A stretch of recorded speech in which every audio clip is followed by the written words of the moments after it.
Assalamualaikum warahmatullahi wabarakatuh. Kami dari kelompok 15 yang beranggotakan Adi Fauzi dan Raisya Salsabila Mulyadi.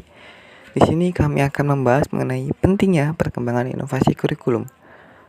Adapun subbabnya, yakni yang pertama ada definisi inovasi dan kurikulum, yang kedua peran pendidik dalam inovasi dan pengembangan kurikulum, yang ketiga pentingnya perkembangan inovasi kurikulum, dan yang keempat ada prinsip kurikulum kelas dunia.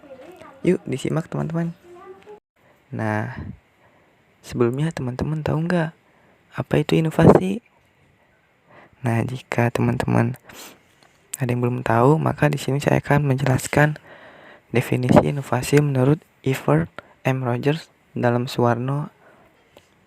Nah, di sini itu inovasi dapat didefinisikan sebagai suatu ide, gagasan, praktek, atau objek atau suatu benda yang didasari dan diterima sebagai suatu hal yang baru oleh seseorang atau kelompok. Jadi, misalkan kita mau mengaitkan definisi inovasi tersebut ke dalam bidang kurikulum dan pembelajaran. Nah, jadi definisi inovasi dapat didefinisikan sebagai suatu ide, gagasan, atau tindakan-tindakan tertentu dalam bidang kurikulum dan pembelajaran yang dianggap baru untuk memecahkan suatu masalah dalam bidang pendidikan. Selanjutnya mengenai kurikulum. Nah, apa itu kurikulum? Kurikulum menurut Undang-Undang Nomor 20 Tahun 2003. Kurikulum ini didefinisikan sebagai perangkat, rencana, dan pengaturan mengenai tujuan, isi, dan bahan pelajaran serta cara yang digunakan sebagai pedoman penyelenggaraan kegiatan pembelajaran untuk mencapai tujuan pendidikan nasional.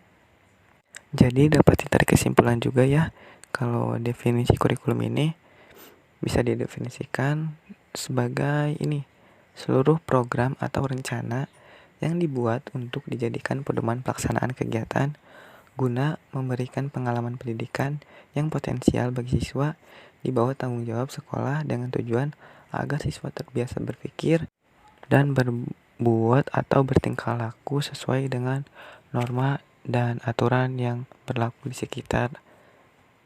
Nah, untuk selanjutnya tentang peran pendidik dalam inovasi kurikulum. Nah, ada menurut pendapat dari Murai dalam Sumardi, beliau yang mengklasifikasikan peran pendidik dalam inovasi kurikulum itu menjadi 4 jenis, yakni yang pertama peran guru atau peran pendidik sebagai implementer, yang kedua peran pendidik sebagai adapter, yang ketiga peran pendidik sebagai pengembang kurikulum, yang keempat ada peran pendidik sebagai peneliti kurikulum. Nah, di sini saya akan mencoba menjelaskan satu persatu ya. Untuk yang pertama, peran pendidik sebagai implementer. Nah, di sini itu guru berperan untuk mengaplikasikan kurikulum yang sudah ada. Dalam pelaksanaannya, peranan guru hanya menerima berbagai kebijakan perumus kurikulum. Dalam pengembangan kurikulum, guru dianggap sebagai tenaga teknis yang hanya bertanggung jawab dalam mengimplementasikan berbagai ketentuan yang ada. Nah, akibatnya kurikulum bersifat seragam antar daerah yang satu dengan daerah yang lain. Oleh karena itu, guru hanya sekedar pelaksana kurikulum. Untuk yang kedua, ada peran pendidik sebagai adapter.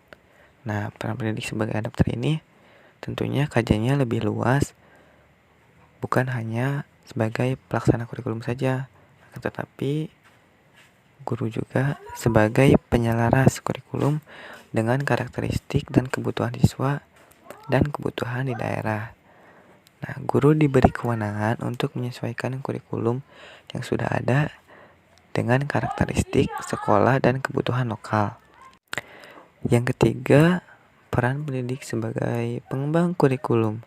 Nah, peran pendidik sebagai pengembang kurikulum ini tentunya guru memiliki kewenangan dalam mendesain sebuah kurikulum. Guru bukan saja dapat menentukan tujuan dan isi pelajaran yang disampaikan, akan tetapi pendidik juga dapat menentukan strategi apa yang harus dikembangkan serta bagaimana cara mengukur keberhasilannya. Sebagai pengembang kurikulum, sepenuhnya guru dapat menyusun kurikulum sesuai dengan karakteristik, visi dan misi sekolah, serta sesuai dengan pengalaman belajar yang dibutuhkan oleh siswa. Yang keempat, ada peran pendidik sebagai peneliti kurikulum. Nah, peran ini dilaksanakan sebagai bagian dari tugas profesional guru yang memiliki tanggung jawab dalam meningkatkan kinerjanya sebagai guru. Nah, dalam melaksanakan perannya sebagai peneliti, guru memiliki tanggung jawab untuk menguji berbagai komponen kurikulum. Misalnya, menguji efektivitas program, menguji strategi dan model pembelajaran, dan lain sebagainya. Termasuk juga mengumpulkan data tentang keberhasilan siswa mencapai target kurikulum. Nah, metode yang digunakan oleh guru dalam meneliti kurikulum biasanya metode PTK dan lesson study. Baik, untuk materi selanjutnya akan dilanjutkan oleh Teh Raisya. Untuk pembahasan selanjutnya yaitu tentang pentingnya perkembangan inovasi kurikulum.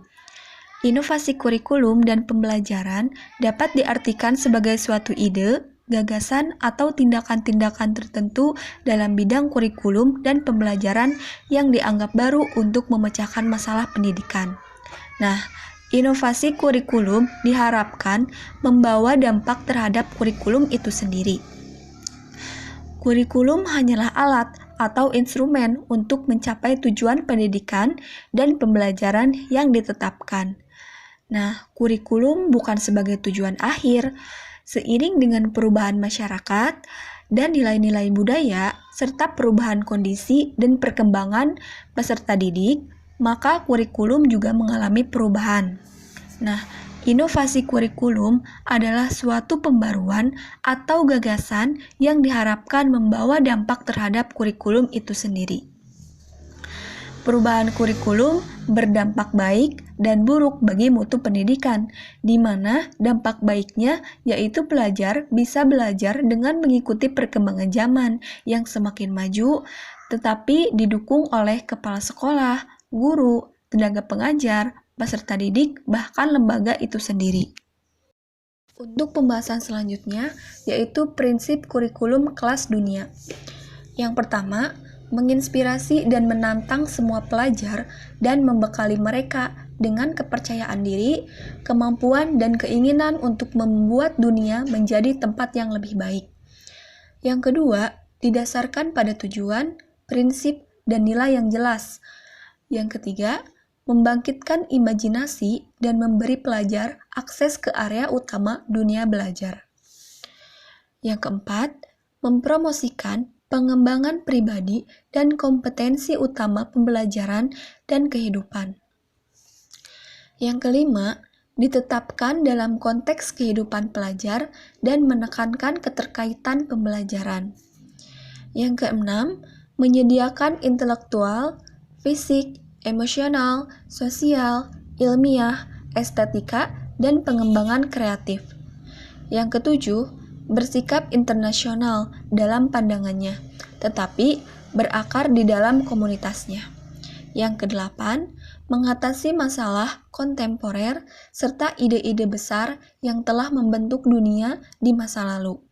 Yang terakhir, mempromosikan kemandirian pemikiran dan kreativitas pikiran secara luas berbagai pendekatan pembelajaran.